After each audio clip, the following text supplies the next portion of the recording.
ओम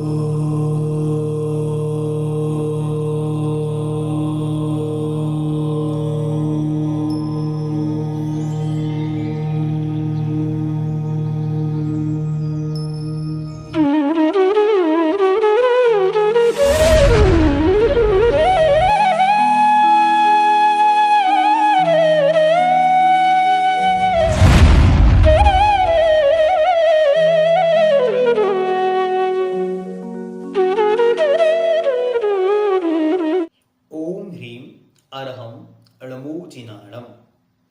स्थान अधिकार चल रहा है और स्थान अधिकार की अंतिम गाथा। क्या करते हैं आचार्य? बतलाते हैं कि ऊपर हमने 85 भेद आपको बतला दिए त्रियंच संबंधी। अब मनुष्य, देव और नारकियों के भेदों को बतलाते हैं। गाथा नंबर 80। अज्जव मलेच्छ मणुए तिदु भो कुभो भूमिजे दो दो सुर णिरय दो दो इति जीव समासा हु अण उणदि अण उणदि। ठीक। अज्जव मलेच्छ मणुए तिदु भोग कुभोग भूमिजे दो दो शुर णिरय दो दो इति जीव समासाहु अण उणदि। अब सबसे पहले मनुष्य, फिर देव और फिर नारकी, इनके कितने कितने भेद हैं तो क्रमशः बतलाते। सबसे पहले मनुष्य। मनुष्य भी दो प्रकार के, एक आर्यखंडी मनुष्य और एक मलेच्छ खंडी मनुष्य। ठीक है, तो मनुष्यों के हो गए दो भेद। फिर इन मनुष्यों में भी क्या कहते हैं? अज्जव मतलब आर्य और मलेच्छ अर्थात मलेच्छ, मणुए अर्थात मनुष्य। इन दोनों प्रकार के मनुष्यों में तिदु, तिदु मतलब ती मतलब तीन, दु मतलब दो। तो आर्यखंडी मलेच्छों के तो तीन भेद होते हैं। कौन कौन से? तो पर्याप्ता, निर्वित्या पर्याप्ता, लब्ध्या पर्याप्ता। गाथा से देखते चलना। आर्य, अज्जव मतलब आर्य, मलेच्छ मतलब मलेच्छ, मणुए अर्थात मनुष्यों में क्या होता है? ती दु, ती मतलब तीन, दु मतलब दो। तो आर्य मनुष्यों के तीन भेद, पर्याप्ता, अपर्याप्ता, निर्वित्या पर्याप्त। ठीक है। और फिर कहते हैं मलेच्छ मणुए दु। मनुष्य जो मलेच्छ मनुष्य हैं उनके दो भेद होते हैं। उनके लब्ध्या पर्याप्तक को छोड़कर दो प्रकार के मनुष्य होते, मतलब लब्ध्या पर्याप्तक मनुष्य मलेच्छ खंड में नहीं पाए जाते। ठीक है, तो कितने भेद हो गए? तो इसी प्रकार भोग भूमि, कुभोग भूमि के फिर आगे भोग कुभोग भूमिजे दो दो। तो भोग भूमि, कुभोग भूमि और सुर निरये दो दो इति। देव मतलब सुर मतलब दो, निरय मतलब नारकियों में भी दो दो ही भेद होते हैं। मतलब उन लोगों के यहाँ भी लब्ध्या पर्याप्तक नहीं होते। ये ध्यान रखना है। लब्ध्या पर्याप्तक कहाँ होते हैं? लब्ध्या पर्याप्तक केवल कर्म भूमि मनुष्यों में होते हैं, वो भी आर्यखंडी मनुष्यों, बलेच्छ खंडी मनुष्यों में नहीं होते। ठीक है। फिर आगे कहते हैं इस प्रकार सब मिलाकर जीव समास के अण उणदी, अण उणदी, उणदी तो कितने बच गए?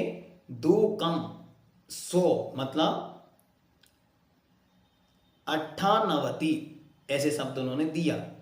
अण उणदी तो टोटल हो गए 98 भेद। टोटल 98 कैसे हो गए तो बतलाते। पूर्वोक्त त्रियंचों के 85 भेद, फिर उसमें 9 भेद, 9 भेद और 9 भेद किनके? मनुष्यों के। मनुष्यों के 9 भेद कौन कौन से? तो पहले आर्यखंड संबंधी, पर्याप्ता, अपर्याप्ता और निर्वृत्तीय पर्याप्तक और लब्ध्य पर्याप्तक, ये 3। फिर मलिच खंड संबंधी पर्याप्तक और निर्वृत्तीय पर्याप्तक, क्योंकि वहां लब्ध्य पर्याप्तक नहीं होते, ये 5। फिर भोग भूमि के 2 लब्ध्य पर्याप्तक को छोड़ के, और फिर कुभोग भूमि के भी 2, तो टोटल हो गए 9। तथा 2 भेद देवों के, उनके भी लब्ध्य पर्याप्तक नहीं होते, तो उनके भी पर्याप्तक और निर्वृत्तीय पर्याप्तक, और 2 भेद नारकियों के, तो टोटल सब मिलाकर 98 भेद होते हैं। इस प्रकार स्थान अधिकार की अपेक्षा जीव समासों का वर्णन पूर्ण हुआ। अब आगे आचार्य किसकी अपेक्षा वर्णन करेंगे? अब आगे योनि की अपेक्षा जीव स्थानों का वर्णन करेंगे। अब इस गाथा को एक बार फिर से देखो। अज्जौ मतलब आर्य, मलिच्छ मतलब मलिच्छ, मणुए मतलब मनुष्यों में। तो आर्य और मलिच्छ कितने? 2 प्रकार के। इनमें तिदु, ती मतलब 3, दु मतलब 2। तो आर्यखंडी मलिच्छों के, जो आर्यखंडी मनुष्य हैं, उनके 3 भेद हैं, पर्याप्ता, अपर्याप्ता और लब्ध्य पर्याप्तक। ठीक है, 3 भेद हुए, पर्याप्ता, निर्वृत्तीय पर्याप्तक और लब्ध्य पर्याप्तक।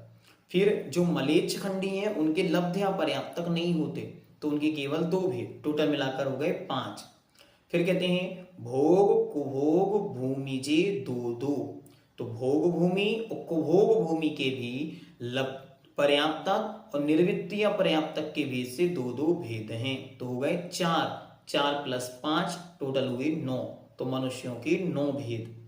फिर सुर निर्ये, सुर मतलब देवता, निर्ये मतलब नारकी, इनके भी 2-2 भेद होते हैं। कौन कौन से? तो इनके भी अलब्ध्य पर्याप्तक नहीं होते और 2 भेद पर्याप्तक, निर्वृत्तीय पर्याप्तक होते।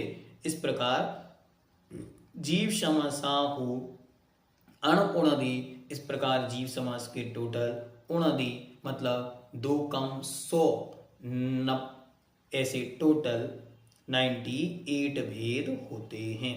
ठीक हो गया? तो इस प्रकार कैसे 98 हुए? तो टोटल आपको ध्यान रखना, ऊपर के 85 और उसमें मिलाएंगे 9, तो कितने हो गए मनुष्यों के? 9, तो हो जाएंगे आपके 84। और 84 में 2 स्वर्गों के, देवों के, और 2 नारकियों के, तो टोटल मिला के हो जाएंगे 98। इस प्रकार 98 भेद जीव समास के जानने। तो हमने एक स्थान से शुरू किया था, 1 2 3 4 करते हुए 19 स्थानों तक हम आए। फिर उस 19 के 38 और 57 भेद किए। फिर उस 57 में से त्रियंचों के अलग भेद निकाल दिए। तो त्रियंचों के भेद अगर हमने अलग से निकाले तो टोटल भेद बन गए उनके 85। मनुष्यों के टोटल 9, देवों के 2, नारकियों के 2, तो टोटल मिलाकर हो गए 98। एकदम इजीएस्ट फॉर्म में समझना, तो कैसे समझे? 1 से 19 स्थान सब जीवों के, ठीक है। फिर उन सब जीवों के भेद करेंगे तो टोटल बन गए 57, ठीक है। वो सरल पर्याप्तक, अपर्याप्तक और लब्ध्य पर्याप्तक 3 भेद निकाल के कर दिए। पर्याप्तक, निर्वृत्तीय पर्याप्तक और लब्ध्य पर्याप्तक, तो हो गए 57 भेद। यहां तक इजीएस्ट, ठीक।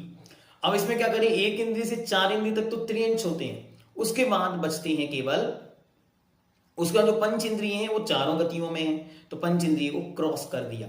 फिर उस पंच इंद्रिय को काट करके बचेंगे टोटल 51 भेद, 51 भेद। उन 51 भेदों में त्रियंचों के भेदों को जोड़ेंगे।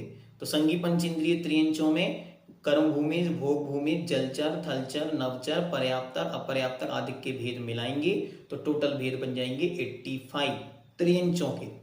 फिर आएंगे मनुष्यों के नंबर। तो मनुष्यों में भी 2 प्रकार के मनुष्य, आर्य और मलेच्छ। फिर इनके भी पर्याप्तक, अपर्याप्तक, निर्वृत्तीय पर्याप्तक, आर्यखंडी के, मलिच्छ के केवल 2, क्योंकि उनके लब्ध्य पर्याप्तक नहीं होते। फिर हो गए टोटली 5। फिर इनमें कर्म भूमि के 2, भोग भूमि के, कुभोग भूमि के 2, तो टोटल हो गए भोग भूमि और कुभोग भूमि के 2-2, तो टोटल कितने हो गए? टोटल हो गए वहां पर 9। तो 85 वो थे, 9 मिलाएंगे तो 94। उन 94 में 2 त्रियंच, 2 देवों के, 2 नारकियों के, तो टोटल हुए 98। इस प्रकार ये जीव स्थान से एक स्थान से शुरू करके 98 स्थान तक का वर्णन पूर्ण हुआ। अब आगे योनियों का वर्णन आएगा, फिर उसके बाद कुल कोड़ियों का वर्णन आएगा। इस प्रकार जीव समास का विषय आगे चलता चला जाएगा। ओम सिद्धम।